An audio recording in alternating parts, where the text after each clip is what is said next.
You want the best for your car? You already watch our tutorials. So the best place for the best deal is to buy from the Mr. Auto app. Easy, fast, and with better prices than on the website.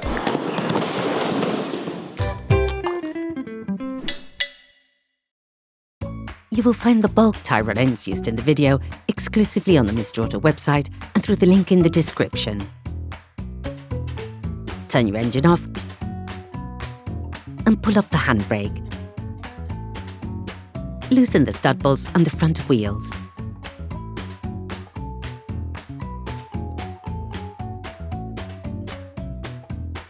Lift the front of your vehicle.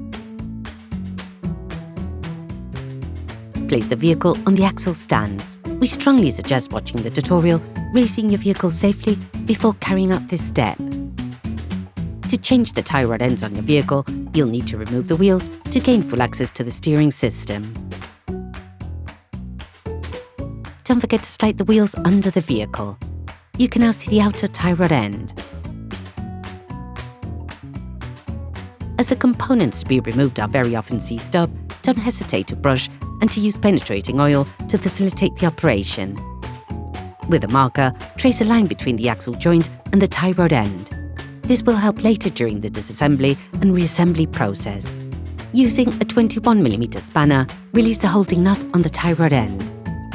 Hold the tie rod axle joint with a 19mm spanner to prevent it from turning. The lock nut is there to prevent any rotation of the two parts towards each other, which could have an impact on the alignment of your vehicle. Brush the steering knuckle retaining nut and spray it with degreaser. Using a 19mm spanner, release the holding lock nut on the tie rod end.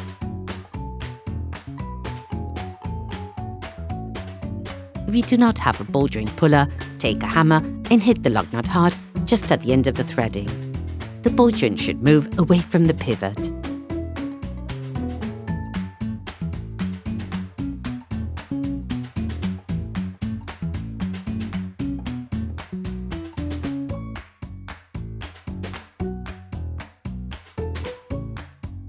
Paying close attention to the point of reference, unscrew the tie rod end counting the number of turns necessary to extract the tie rod end. This will allow you to find an approximate setting when reassembling.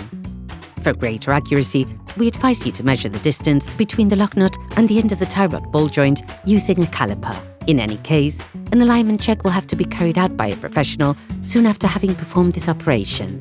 Remove the lock nut from the axle joint. All parts used in this tutorial are supplied by our trusted partners. These partners also help us create as many video tutorials as possible. Check them out in the description below.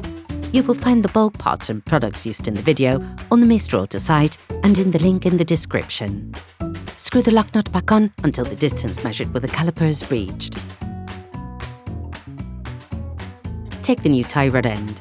Put the tie rod end back in place, making the same number of turns as counted during disassembly.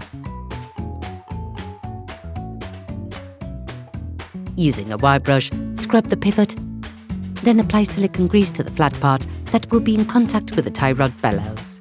Do not grease the inside of the cone. Replace the ball joint in the pivot. Reinstall the nut supplied with a new part and tighten it using a 19mm spanner. Finish off the tightening with a torque wrench.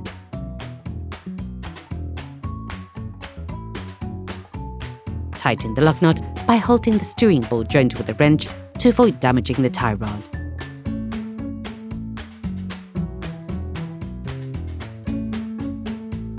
Now you can put the wheels back on your vehicle. Put your vehicle back on the ground and fix the wheels in place properly. During this operation, you will work on the steering system of your vehicle.